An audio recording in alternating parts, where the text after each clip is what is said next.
again, raise your hand, we'll get a mic to you. But, Matt, I asked Fletch, you've got all these young guys here. How has practice changed for you going from a veteran team to having all the energy from these young guys? Yeah. Well, I think more than anything for us, I think they come to practice, they want to get better. We have a very quiet group, which, you can't let your, personality be your competitive personality. Like, you have to be able to outwardly speak and talk and communicate on the basketball floor. We struggle with that, so it's like a chore for us to get them to talk all the time just because of the personalities. But it doesn't mean they're not competitive, because they are. But I think that's been the biggest hurdle for us. And not just our younger guys, it's really across the board. Our older guys get it, and they have, that habit program. So I think that's going to be something we just have to stay on top of and keep fighting them.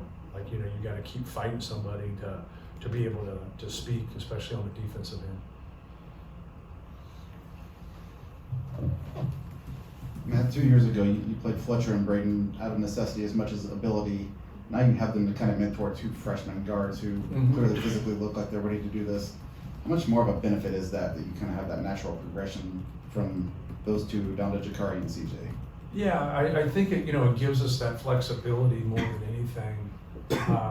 With CJ can play two spots, Jakari can play two spots when we get into a bind, right? And obviously the ball is going to be in Braden's hand a lot.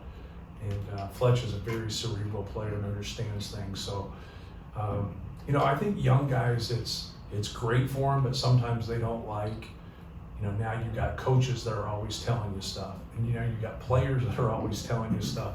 Everybody's always like trying to let you know what to do. But if you've ever been in that position and you had to swim out in that pond, all by yourself, like, you tend to appreciate when people are trying to help you get through it. More of a preventive measure than anything is that trying to talk people through it before it happens. So now you don't have to learn from your own mistakes, but most human beings have to learn through their own mistakes. But Fletch is great, and Braden's great in that area. They understand it. They both kind of send their message differently. Braden's can be overly competitive, which is all right. That's who he is. Fletch is a little bit more diplomatic. I wouldn't say he's diplomatic, but he's more diplomatic than Braden. But that's okay. As long as the message is the same, you got to be yourself, and it's got to be your own delivery. For a team with a bunch of young guys out there, some guys playing different positions, was this pretty sharp in your view? When you look at things like only 5 turnovers from your rotation guys, pretty efficient on offense, you rebounded. Right. 23 to 26 in the foul line. Was this pretty clean for preseason? Yeah, anytime, even the other night, we only had 7 turnovers at Creighton. Like, if you can keep that, in that area right there, you're always going to give yourself a chance. And then if you can rebound the basketball too, you're going to win the game. You're rarely ever going to lose if you can dominate the glass like that and only have 5 to 7 turnovers. So, yeah, we work really hard at it. Obviously, the thing that we probably got the most from this game was just their quickness, their ability to push the basketball and break us down, and then their ability to put pressure on the ball. Like, their on-ball defenders were real, and obviously we had a size and execution. We had a size advantage and an execution advantage just because we have a lot of guys that have been together before, and they understand what we run and what we do. Even though we're sprinkling in young guys, we've still been on it here for about 5 months. You should be, after 5 months, you should be able to play the game without turning it over. 53 points in the first half, but only 6 of 31 shots came at the rim. Given your personnel this year, is that a shot diet that you're comfortable with, Yeah. from a process standpoint, or would you prefer the guards and wings to try to get downhill more? I would prefer to be at the rim more, just because we all know that there's days that your jumper doesn't go in, right? And even though we weren't, we're not crazy with 8 for 22 from 3, but we still we shot a lot of pull-ups. And that's what I talk about. I talk about a lot when we start a season. I do a seminar on shot selection, and I really try to break it down, but everybody's not the same. And so I talked about those pull-up contested twos early in the clock are things that you don't want, but I'd be a fool if I didn't let CJ Cox shoot, right? I mean, he just has such a nice pull-up game. And so like I mentioned it to him. And so sometimes when you do that, like, you know, players want to think in theory, well, he does this. Why can't I do this? Well, he's proven that he can do it at a high clip. You know, our goal is not to get off a shot. Our goal is to get a really good shot from Purdue, for Purdue. But like, we don't want to pass up something good. And people always talk, well, pass up something good to get something great. I want to take good. It's just too hard versus like quality teams. Like, you pass up a good shot, you might never get a shot in that possession, you know, as good as that. So like, it's something for us that we want to be on the hunt, we want to be aggressive. But to your point, like, we need to be in the paint more, we need to get there more. But you know, threes have been a big part of what we do. And like, some of the guys, you know, it's hard when you play 18 people, right? So like, some of the guys, like other night against Creighton, like, you'll have people that watch you play that I say, hey, like, you played UConn, like, why did you like not shoot threes? And then like right away, they shouldn't be allowed to talk about basketball, and they should be out of the equation. So we got them out of the fray, and they can't communicate with us. But Creighton did the same thing. They played in a deep drop with an elite defender, and so Braden's going to get more shots. We played Arizona last year. They played in a deep drop. Fletch and Braden got more shots because of that. Well, that's what they want to give. They want to give that up because, like you said, they want you out of the paint. So analytically, I don't care. Like, you know, if you're just overpowering where you can get wherever you want at any time, then it doesn't matter. You're just the best team in the country. But very few of us are that way. So you got to work towards getting quality shots, you know, no matter where they come from. But a big piece of it is what the defense gives you. So when the defense gives you that, take it. You know, now they're like, well, is that what you're going for? They act like you're pushing a button. Like, okay, I want a 3, A. Okay, I want to pull up, B.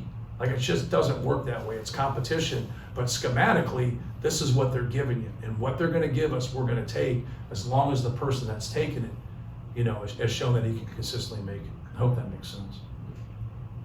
It looked like you were making a purposeful effort to get Jacobson the ball around the rim. Were you trying to get him reps as a low post scorer to kind of see what you got there and accelerate his development a little bit? Yeah, you know, he just needs to get, you know, stronger. It reminds me a lot of, you know, like Juwan Johnson at that age. He gets his hands on a lot of things, but he's not catching a lot of things, or he's not getting that rebound. He's tapping things. He has to stop tapping things and get things with 2 hands. He just has to keep doing heavy ball work. And but no, when he's there around the basket and he's got a real post up, he's got the guy squared up, like, he needs to get the basketball, like any other person when he's, you know, 5-6 feet away from the basket. But I don't think it's like a bread and butter for us right away. Like, no way, right? But like, I think it's something where he really works on his dives and his seals. Now he can play with his jump hook, and he can get close enough to where we got to get him some alley oops. We got to get him some flip ups. He's got to get on the glass. He's got to run, and it's hard, man. You know, it's hard. He's very promising. Him and Raleigh Burgess are both promising big guys, and but you know, it takes a lot of work. I think a lot of times when you look, and I mentioned Juwan Johnson or even Zebo, you want to look at them for when they're 22. Right. You're like, well, he's not quite like them. No, he's not quite like them when they're 22. But they do have similarities when they're both 18, 19 years old. And like, now you got to be able to grow through it. Raleigh's got more physical piece to him. Daniel's got more length. And so, but they're both quality players. And it's one of those deals where they're both going to be really good. You just, you know, when are they going to be really good, right? You just got to keep working and stay positive and keep them on edge. You're not asking either Jakari or CJ to be a 35, 40 minute player right now. It's more like that combination. Mm-hmm. Especially as freshmen, how is that allowing them to, I guess, maximize what you're asking them to give you in those minutes? Well, I think first of all that they've got themselves in this position. This goes for any players that are out there. Like, learn to be a two-way player. Like learn to affect the game if your shot doesn't go in. And like, both of those guys can hawk the ball. They still have to learn the nuances of defense and understand different actions and different things. They still get behind some plays in the defensive half court. But they both can go pick up the ball. They both can guard people. They both want to guard people. And then they're students of the game. They listen. They're wanting to get better, but they can make shots. You saw Jakari a little bit today, get to the rim and get a layup. He got that pull up. He made a three. CJ's pull up game speaks for itself. Like, he's a threat, and you need that, like, especially late clock, right? You got to get somebody that can go make a play. Besides Braden at that point, but they both have put themselves in a really good position with that. And then a lot of what happens, I think, because like you guys will like, right, this guy will start or this guy will start. You got to form your team through your three guys, right? We're forming our team through Braden Smith, Fletcher Lawyer, and Trey Kaufman-Renn. They put themselves ahead of everybody else. Doesn't mean like other people don't have value, because they do. Now, like, who's the best with them? I think that's where Lance really helped us last year, because Lance was the best. He wasn't the only player we had, but he was the best to go into that fray. And then Mason was fabulous. He's probably the best sixth man in the country, you know, coming off the bench. And obviously Zach. Who's the best with Zach, right? And that brings your value up as you start to help everybody else. So now those two guys have really been good for Braden and Fletch. They both of us give us another defender. They both give us quickness. They both give us a ball handler. And I think that's really, really going to help us. Now we got to get like that other spot there, right? We got to be able to get that to where, like, how productive can we be? Who's the most productive? Maybe it's different game to game, week to week. I don't know that answer. I like all the guys that we have there. I think we have a lot of guys to throw at people, but I also think we got some people on that front line where we're going to need them at times, but we're not going to always need them, just because we have that depth, and just like I talked about. Like, how will you evaluate your team defensively in this game, knowing that it was a different competition level? Yeah, I think it starts with being able to handle the pressure. I thought those guys, right away, I said to those guards whenever they got it, like, hey man, like, those guys are real up there on the ball. Like, they were quick. They were hawking the basketball. So that's the first and foremost for me, in terms of just, you know, seeing it live during the game before watching the film, is I thought we did a good job of handling somebody that's going to come after us and just hawk the basketball.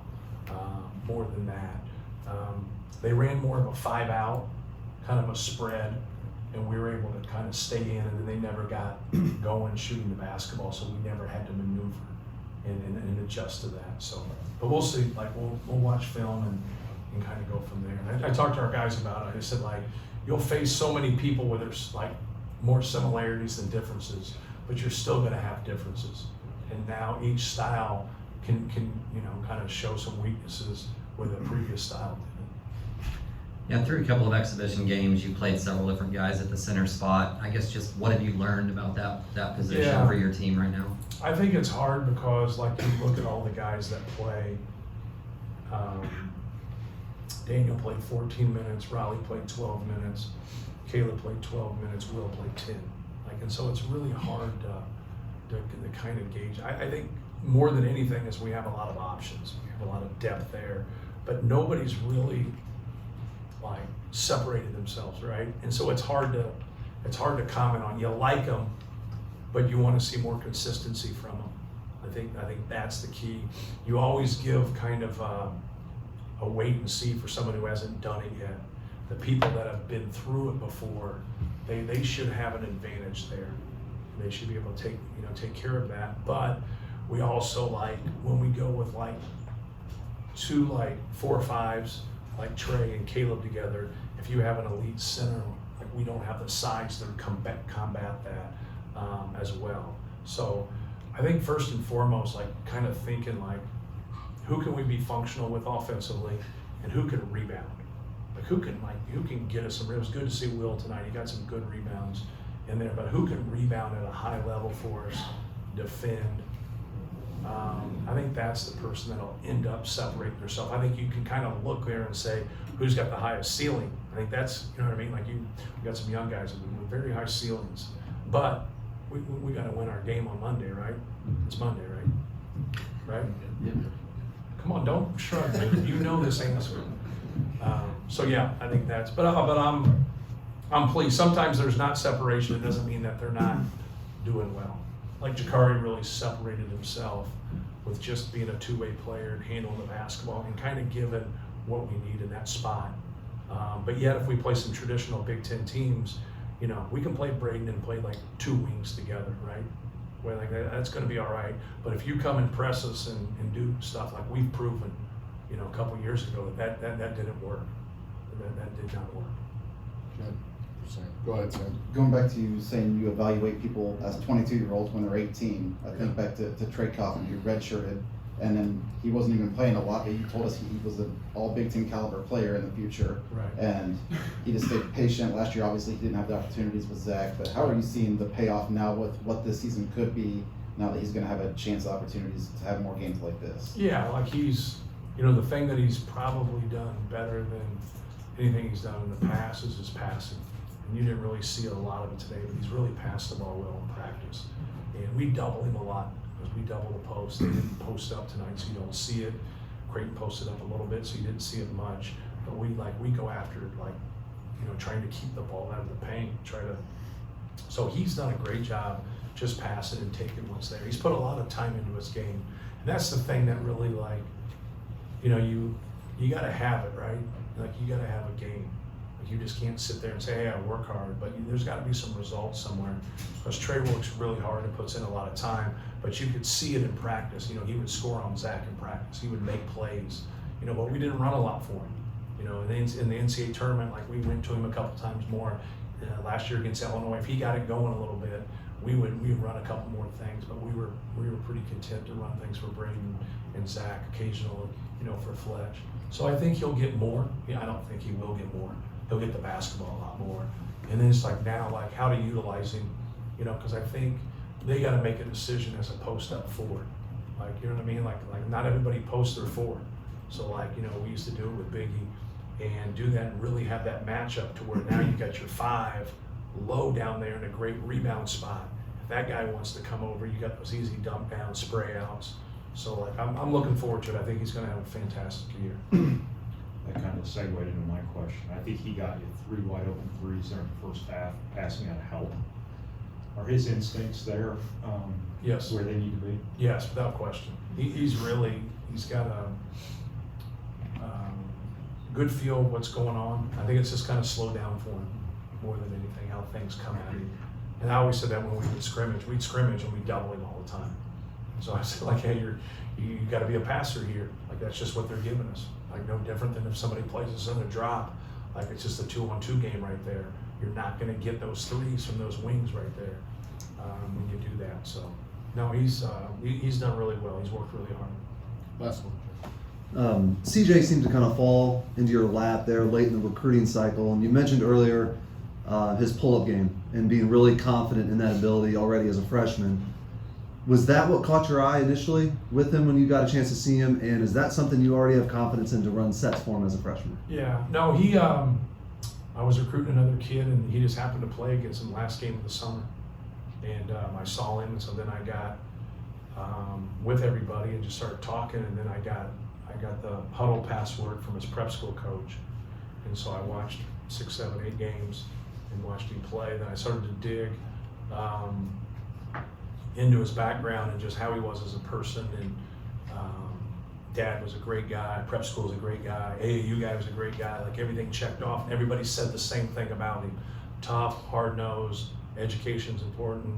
Obviously, we really beat like 2 or 3 Ivy League schools for him, but he could make a pull-up, he could guard, and he could handle the basketball, and he was a team guy. So the thing that caught my eye was, besides him playing well in that game, he had 26 in the game, was after it was over with, everybody on the team hugged him. And so I was like, what the hell are we hugging somebody for after an AAU game on July 27th? Like, I was like, right away. So I called the guy. I said, what's the deal, man? Like, I didn't know him. I didn't know his AAU coach. And he played for Middlesex Magic on the East Coast. And he said, oh, he's the greatest kid ever. We love him. He's been in our program since he was a 3rd grader. He's worked hard. He's gotten better. So then he played with Brad Stevens' son the year before that. So then I was trying to get Brad Stevens' son to walk on. He went to Notre Dame to walk on instead. So, like, I called Brad, and he said, well, Brady will know better. So then I got Brady to talk to me. And so I got somebody close to the situation that knew him as a person and everything. And so then I recruited him, and then I was just honest right there. I said, hey, I've recruited this other kid, and if he doesn't take it, I'm gonna offer you a scholarship. And I said, if that turns you off, then I'm just being honest. And then it just took too long for the other kid. He was just taking forever. And I was like, man, I really like this guy. I really think he would fit here, and I think he would be a great player for us. So he didn't fall in my lap. I actually worked for it. So you can call it falling in your lap, but there's a lot of hours right there. So, but no, you got to be able to sit there and say, of all the things that are important to you, he checks those boxes. And he's not ranked, and he's only getting offers from the Ivy League, and it doesn't matter. Being ranked doesn't matter. Who's recruiting you doesn't matter. Like, it fits. It's winning basketball. It's being around somebody that wants to get their education at Purdue, wants to play at a high level, wants to compete, and he's just came in and worked. He's one of those guys that carries a big stick and keeps his mouth shut, which you can't have enough of guys like that. All right, thank you. Thank you, guys.